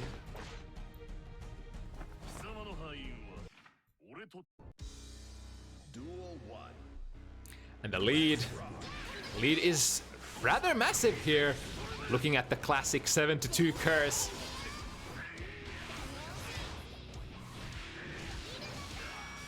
Into the corner we go. It's been. Oh no, gets accidental cross up. Didn't get the corner break. Uh-oh, here comes Radune. Nice jump over. That's good. Oh, I think, yeah, Radune was TP? immediately going into it's DP. super. Oh, he's so wild. Reversal after reversal. Doesn't care about your options. I'm here to play my stuff. And sometimes you swing and miss. Yeah, I mean, it is an experience to play against a player who is like willing to use more high risk, high reward things. Like, it does require like a completely different playstyle. Yeah, it can be a big mindfuck. I get PTSD flashbacks from like Exert and ACPR against like Turbo Souls, just like not being afraid of anything, just swinging hard and swinging with big rewards. Sometimes that kind of playstyle really throws you on a loop. Doesn't quite get the pickup from there, does. That baiting first, not fighting. That was nice. Still, like continuing the RC combo at the last possible moment, giving. Yo, what? Really? Are you kidding me? They were. I mean, obviously, OliveOily was thinking about getting out of the corner, but Radune was on a completely different astral layer of Yomi there. I'm not sure, like, Radune was ready for that goal burst to happen, like, from OliveOily, because it felt like he was confused afterwards, like, not pressing anything after it. And right at the start of this round, it's like, fuck, my gold burst strategy whiffed. I'll fucking do it again. And that's how we counter it. Ooh, again, interesting cross up there. Is that it? That's definitely Nice. 2 touches. Yeah, I mean, when you punish DPs, like, you Yeah, don't tend to live like long. That's kind of how it. Hey. Yeah, that's kind of how it's supposed to be. Yeah. Good block. Value Berserker Slash out of the corner. Now with the pressure overhead. That's gonna hurt.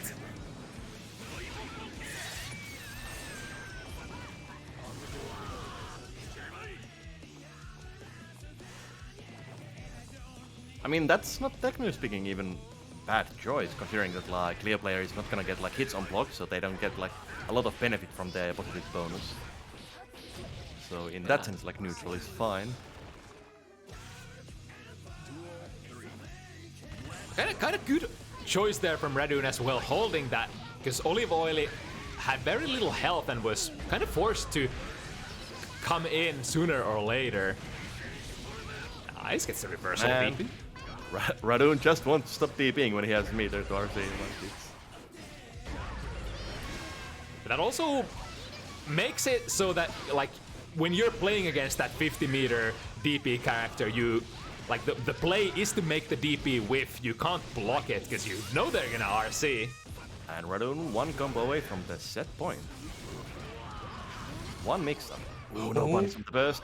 Ooh, so lucky. But he has 50 meter. Like, is it the DP? Is it the DP? Oh, it's a DP. No, she got the punish but didn't follow through with the 2P PP chain. Oh, that feels so bad. Oof. Unfortunate. That one time when she had the read on the 2P. Actually, it wasn't even a read, that was just a true punish. Being able to get the 2P out in time. 5 frames. 5 frames of recovery on that 2D, but yeah, that's that. Basically what I was talking about earlier. Following through with your jab punishes. 1 jab, 2 jabs, not enough. You gotta get the KD if you can. Yeah, and especially if you have the meter, like, I believe you can do like 2P into like S Dolphin and then RC and get like a decent enough corner combo to like wall break. Mm-hmm. So it's definitely something that you have to be ready on those 2Ds, because you really don't wanna like let Leo just like do it for free and then continue pressure from like -5 situation. Okay, let's see. So time-wise, Invalid Valley should be home.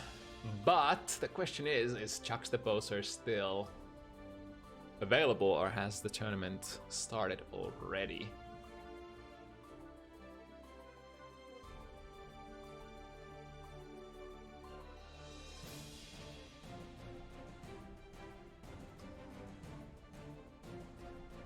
So I guess we're not doing the last match then.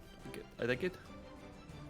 Yeah, if we'll give it a couple of more minutes, see how the situation is. But if we can't do the Invalid Valley versus Juxtaposer match next, then that matchup will be cancelled, and we're gonna be running only with 4 matchups or 4 matchup slots today. Like I said, we'll give it a couple of minutes, see if the timetables for the players align.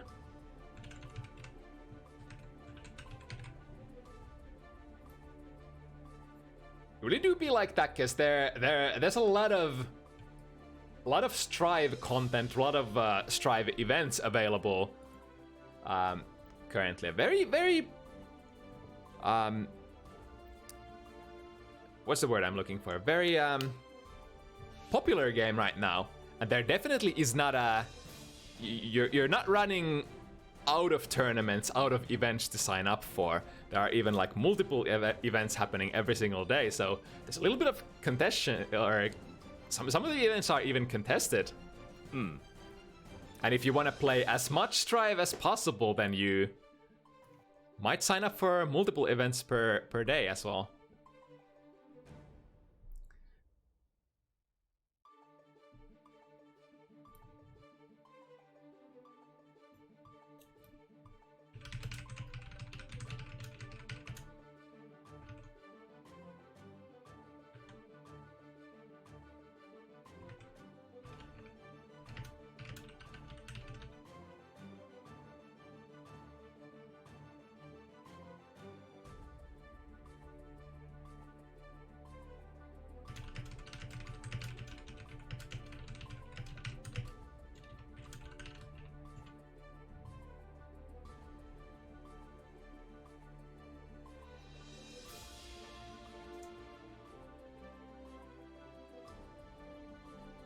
As per how we're gonna do it next week,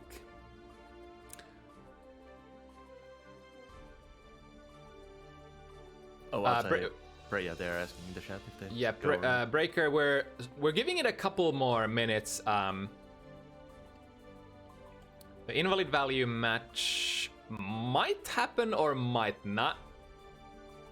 there's a decent chance that we will not be able to play that because the players did have slightly conflicting schedules. But we're gonna give it a couple more minutes, and if it doesn't look like it's gonna happen, then we'll start into your guys' matchup.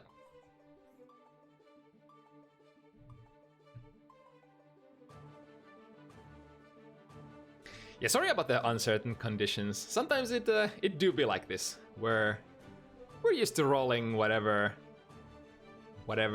cards are dealt for us, making the best out of sticky situations.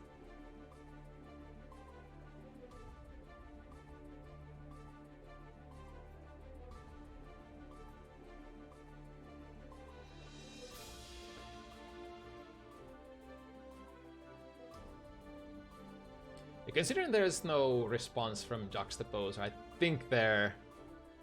Let's see, what tournament were they attending? I might as well check the... I have no idea. Let's see, what is... Usually people are still like awake if they're like in the computer and like waiting for matches, so it's relatively safe to assume that they're like playing or needing to have like max focus on the other tournament. Yeah, that's very understandable.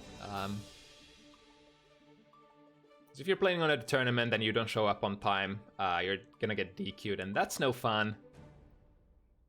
When you're playing for money especially, you definitely want to concentrate 100% on the tournament. And in the end, it was a sort of like a wild card option. Juxtaposer picked up this match on a very, very short notice, so we'll give basically all and every opportunity for them to choose the tournament over this event.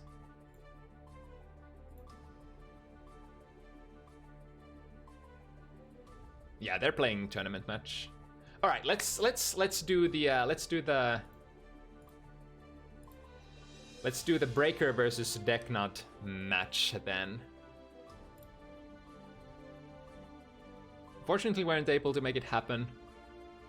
But it do be like that sometimes. We still got an interesting one on the horizon. So next up it's Breaker Ram versus Deknud Jacko. Yeah, generally Jacko is also a character that I haven't seen like in a long while.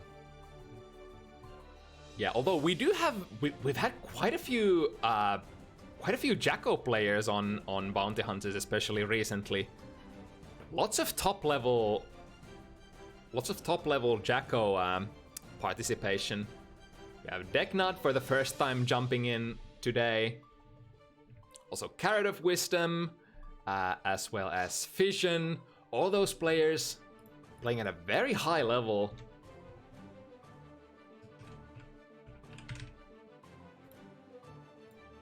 And this is especially interesting because I haven't seen this matchup played ever. Ram, despite being arguably one of the top tier characters, doesn't necessarily have as much like tournament presence, high level in EU.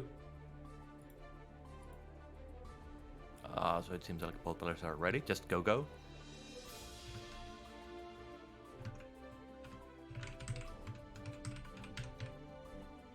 Yep, we are pretty much ready to jump into it. All right.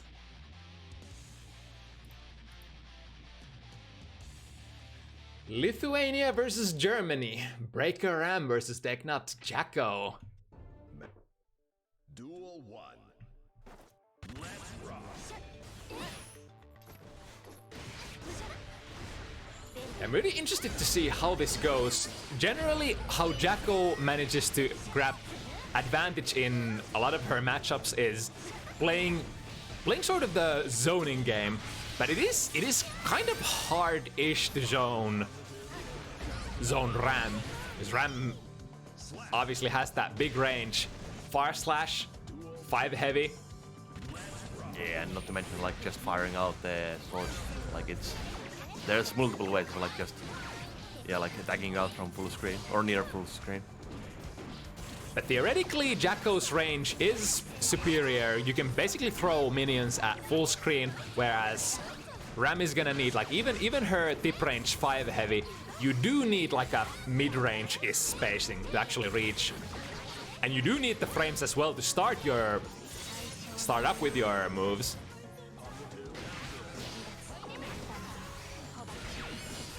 Ooh, there's the snipe from. Ooh, but skip self-cornering. Unfortunate. That flip kick from Ramlethal carries dash momentum with it, so you sometimes see, especially when your opponent keeps crouching, you might flip over them accidentally. Ooh, nice backdash. Doing their best to not get cornered with that sword throw. Here we go, the sword pressure. Yeah. Do we know the answers? Or is it gonna be infinite pressure? You have to throw. Nice. Yeah, That unlike is- layer Oh, sorry. Yeah, layer 1, the sword pressure is sort of infinite if you choose to not use FD. But I guess these players are playing at a level high enough where I presume they know the RPS behind it.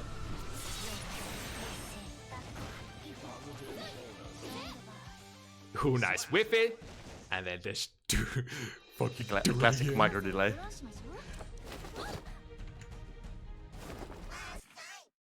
That's like the best mix-up ever. Making your opponent react to something. Even if you're whiffing them, they're trying to whiff punish and it's already too late. Human reactions are too slow. Ooh, I was trying to bait that burst, I feel, with the 2P. But a perfect delay from Deknud. Into the corner. Pressure is coming. Yeah, speaking of pressure, in this situation, oh, here we go. Glimpses of the old Jacko. This will be really hard to get out of. Yeah, you don't necessarily even need to activate the install super. Just having like a minion or two out and then landing any strike on block will get you basically the minion command infinite plus frames. Yeah.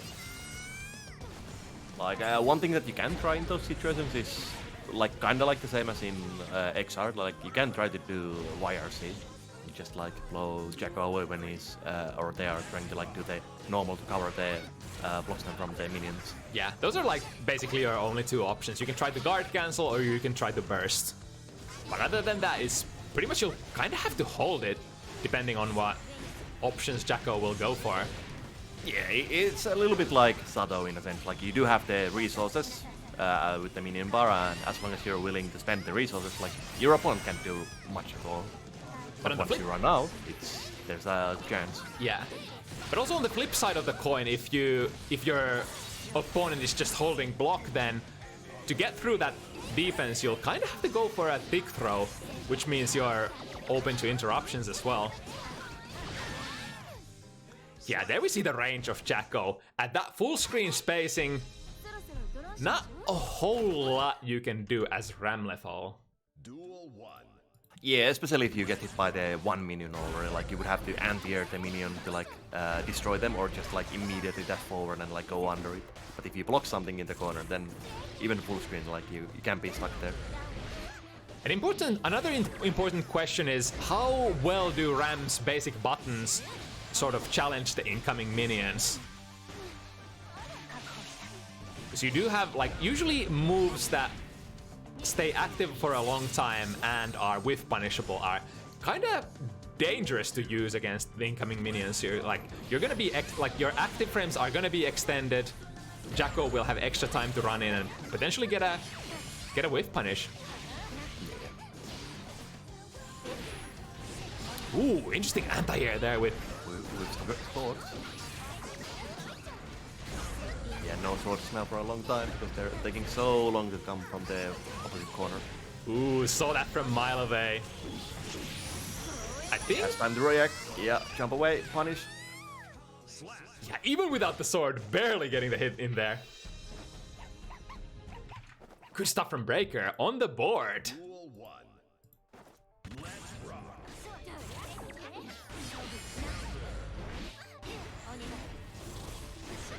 Ooh, trying to slide under that 5 heavy. Sorry, far slash.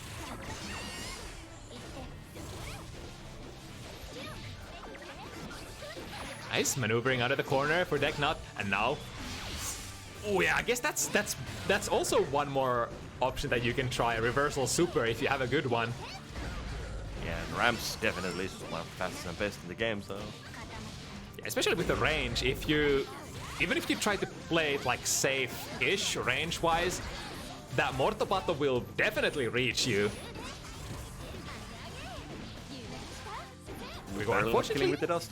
Yeah, I didn't have minion active, so we'll have to spend 50 meter just like any other character if you want the conversion out of that. With minions, obviously,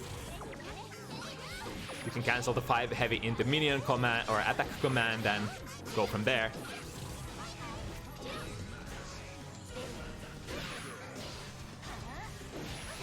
Ooh, nice!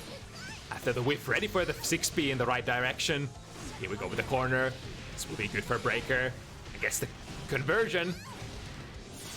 Breaker's gonna have so much meter now, like 100 meter and positive bonus. Yeah, if Deknud blocks Ooh, anything. A little bit heroic burst again. Yeah, it was kind of dangerous. Was sitting on a lead, so going into the last round with a massive burst disadvantage. Breaker had like a nearly full HP, 50 meter, and still left like some down the positive bonus again. It was a quite huge uphill battle. Breaker really loves shooting that up sword at neutral. I think as a response to... Yeah, I wonder if he counters anything other than Jacko going airborne. It's also like if you use the up sword, it's the heavy sword, so you still have the better like far slash after it. So you're like retaining neutral power. It's true that Jacko players love to pick up that minion and potentially go airborne and then throw. And Jacko's like normals are probably not the best ones to play like mid-range footsies against Ram, so might be forced to go airborne at specific ranges. So wait, no, I think I'm misremembering. Like the top one is S sword, so it's a weird decision because generally speaking, you do want to keep the S sword on your like pocket, so you have the good poking tools. Right. I don't know what's the decision behind those. Again, throwing the high sword there, and a good response from Deknud using the minion parry as a reactionary thing. When you're holding a minion, you can't really block normally, but you do have access to that defensive command. Oh, that looked like an air throw. Yeah, that must have been it. Big combo, and it should be, yep. With Sabrobato, gonna deal just enough damage. Big fly swatter and the wall break. There we go with the range. What you gonna do? Outpoke me? Nah.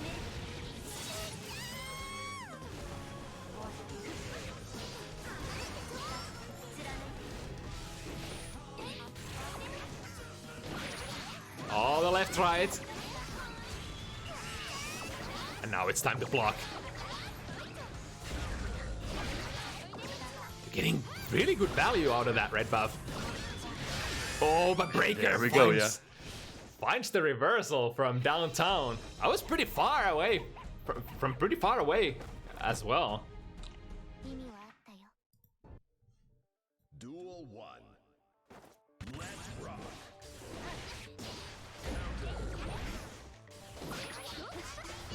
Ooh, brave decision to just crouch there.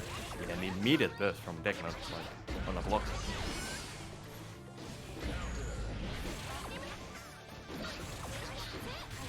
This time going in with the low, but again, Breaker holding the low.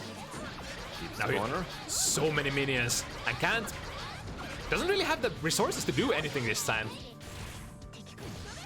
Yeah, that was a checkmate. No burst, no meter to YRC or super. That's like a true just gotta hold it kind of a situation. Ooh, nice, gets in the backdash with that short throw. Big damage, 50% of your life is gone. What now? Yeah, like I don't think Jacko can easily challenge the far left at that like round start situation or after the wall break. Like maybe with like the 3C or whatever the sliding movies. Like maybe that goes under it, but that's about it. Yeah, I wonder because like the new sliding the 2D doesn't quite low profile as much as it did in the older game. So it's really like a matchup to matchup basis. What buttons it can sort of counter.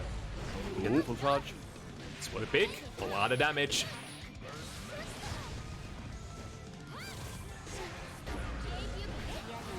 Oh no, the immediate burst. Easy to evade with like RC. You can really feel it when you do an RC combo. It's easy to see if the red RC shockwave doesn't quite connect with the opponent. It's basically an indication that, alright, the only thing that could have happened here is they bursted, they were invu, and just going with the bait. Ooh, nice try on the air throw. That's one situation I don't really like in this game when your opponent jumps above you and you RP on the ground. Like it's such a clear indicator for your opponent to be ready for the air throw, so they can actually counter it pretty reliably. It's basically 50-50. It's like you gotta read and go with the throw break if you want to break the air throw, and if they actually read it, then they can go in with the strike and get a big counter hit in the air. Yeah, or just like wait on the ground and just like get a heavy counter hit on there too. Like it's a weird RPS. Yeah, definitely an RPS that does not favor the person being in the air. Yeah. Alright, that sword's gonna be away for quite a while. Ooh, nice check. Ooh. I wonder if Deknud, with the setup, that should probably usually be fairly tight. Oh, we got the California burst high up in there. Kinda had to do it though, because the next hit would have killed. Unfortunately, that time, Jacko was not there to be bursted. Decent momentum here for Deknud. Man, these Jacko players, they do say Jacko is one of the bottom characters, but man, these strong players do have the character love and the dedication to make it work. Yeah, and you still have to remember, as always, like, guilty gears are relatively decently balanced, so just because you're bottom tier doesn't mean that you're a bad character. Like, you can still make things work. Yeah, that's something I also tend to sometimes forget myself. Like, with Guilty Gear, it very rarely matters what character you're playing and what their current position is in the meta tier lists.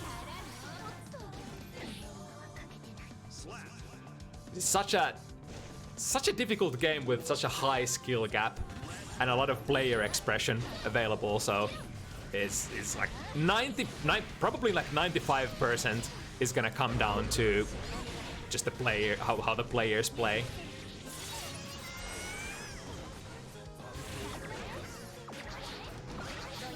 Ooh, nice block there for Breaker, clearing that left-right mix-up.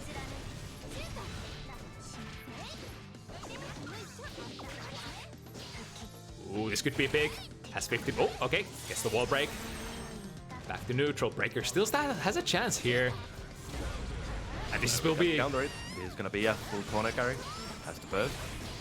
Super important for Breaker to stay alive here. Oh no, that's barely in time. That looked really bad for a second. If that sword throw was a 6B instead, that might have actually whiffed. Ready for the kick. That is minus on block. Ooh, this time the left-right hits and switches the position as well for the wall break. Very nice amount of damage relatively for Jacko. Not really one of the biggest damage characters.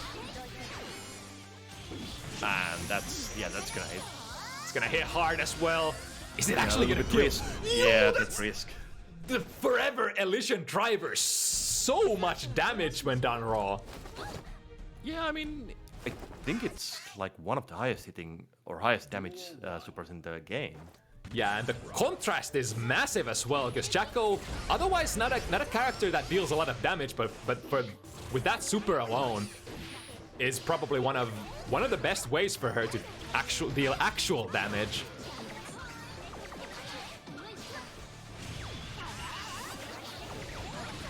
And there we go, just killing the minions. Ooh, that was so smart. Corner carry, mix-ups. This should be it. Breaker has so much meter. Ooh, but doesn't get... Yeah, didn't use a super. That could have been guaranteed kill. Yeah, that really sometimes happens when you're getting the wall break at a point where you're not expecting it, so you already dialed the next part of your combo. Although the short stop, like the hit stop you get from sticking the opponent to the wall, does give you a little bit of time to sort of redo your input and go for the super input instead. But it can be hard if you're not expecting it. And depending on your state, you might not be grounded to cancel into a super. Talking about lots of damage on a super, like Rams is also really good. Like it's like one of the fastest, if not the fastest, reversal. Has like really high damage and reaches like half a screen. So it's yeah, really and that's really ridiculous when you get a counter hit with that super, being able to follow it up with Saprobato. That I'm not sure if it does like full damage on OTG, but it does a lot. Go, RCs.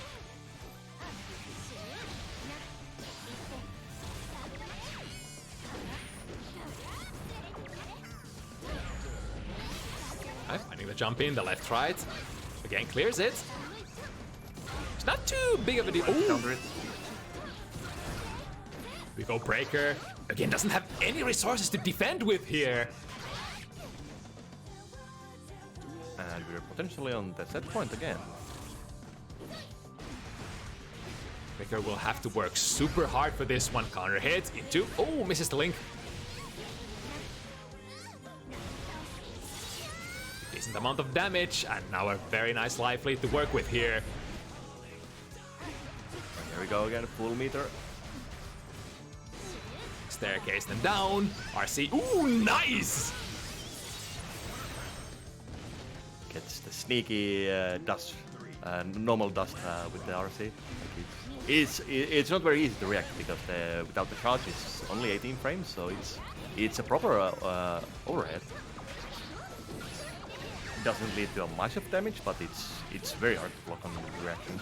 Yeah, very nice way to finish rounds with for sure, as an ending gambit.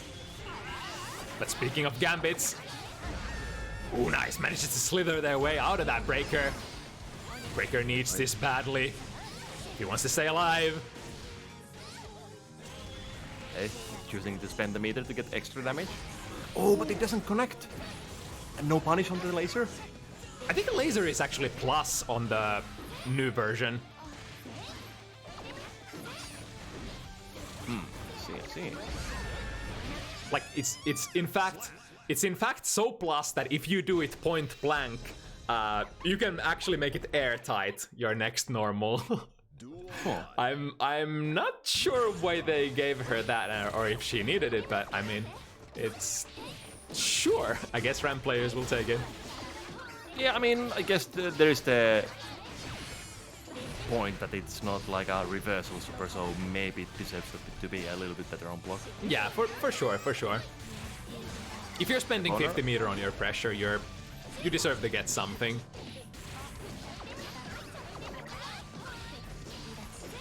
And just like that, we're at the opposite corner, and what can be done? Okay, we got the counter. Ooh, a complete reversal here. Again, opting to take the wall break without the super. Oh my goodness! It was actually Deknud who got the throw there. I was sure that Breaker was going for that. Yeah, look at how far that reaches. Yeah, with like the double swords, it's insane how long range it is. Oh! Deknud was vigilant there. And again, set point.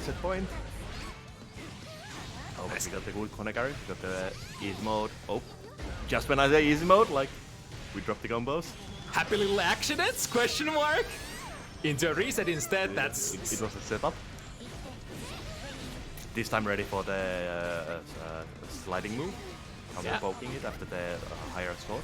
well, this block string is not gonna end. Breaker has the positive bonus. Even after spending that 50 meter, already was ready to spend more. It's one of the most fucked up situations you can be in.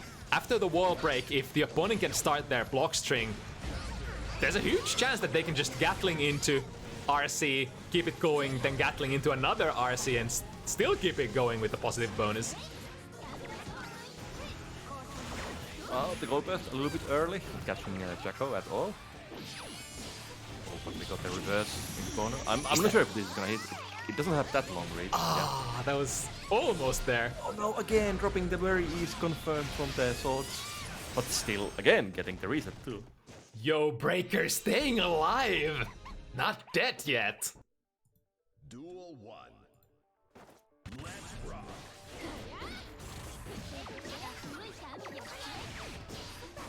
Yeah, I feel like slowly Breaker has been able to maneuver past all of that stuff. Yo, look at that.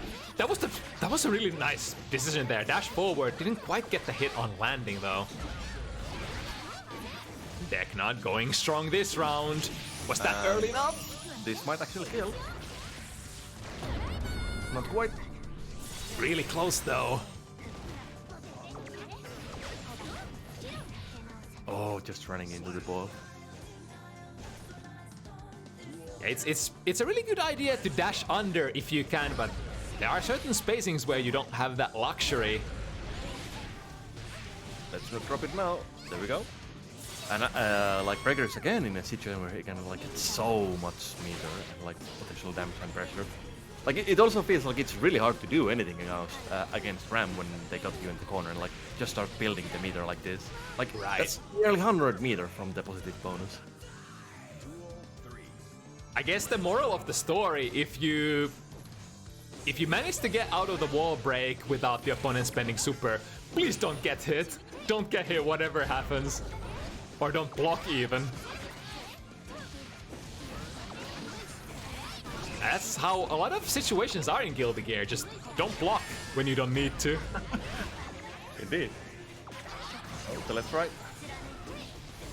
To reverse the situation. Now Breaker, very important that they stay in control here, because Deknud is again on set point. Yo, the footsies with 2S. Oh, and to confirm in the corner, like he was just in the range of the explosion. And here we go. Here we go again. Here comes the meter. Good jump. Oh, but it gets flipped by the anti-air. No conversion with the meter. Yeah, RC forward. Yeah, he's at that point. There's no way out. That's 100 meter and positive bonus. And we are dead even. Breaker managing to bring it back from. It was like 5 to 2 at one point. Yeah, now it's like final match. Nice chase there. Breaker has the corner, has the meter as well. RC, yep. More sword. Right, gets out, but at what cost? Deknud has been taking a lot of damage. And now one big combo. Oh no, RC conversion. Baiting the throw once again. Yeah, very smart there. Breaker basically had to dash in to get the swords back. And that time Deknud was ready to jump out during that moment. Yeah, there we go, dashing under the high minion. Left, right. No burst anymore. Have to get. Ooh, this time the blue. So with the blue, the minions can't be killed. I think that messed up.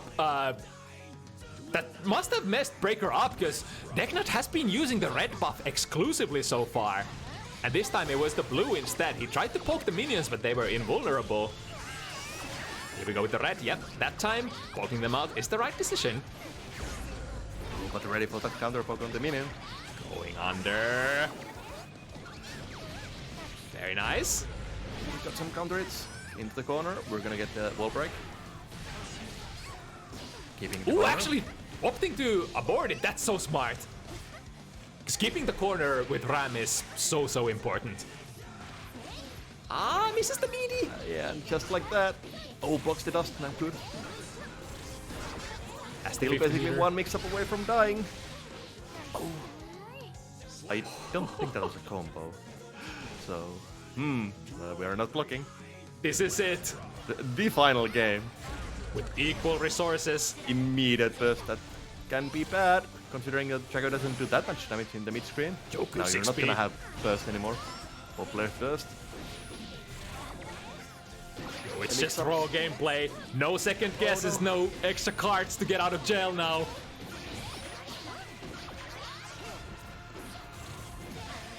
Ooh, frame trap with the soccer kick. Doesn't lead into much though. Slowly Breaker's life is running out. And yeah, he was ready for the sweep again. So much damage, cashing out the meter. Still has nearly 50 meter, but so do have Deknud. So there's a... Oh, there we go. Reverse PRC. One more. Could potentially finish it with a minion. One more. Oh no, the chip damage, I think, got to him. Damn, that was so close. Breaker almost managing to bring it back. But in the end, Deknud, another strong Jacko player, shows up.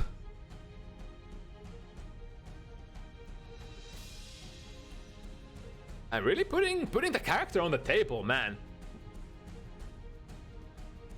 Able to get this win. Yeah, like you do can have some scary pressure with Jacko. Like it's not like it's bad. Like there's plenty of like chances to do like tick throw setups and everything with it. Like it's not easy to deal with.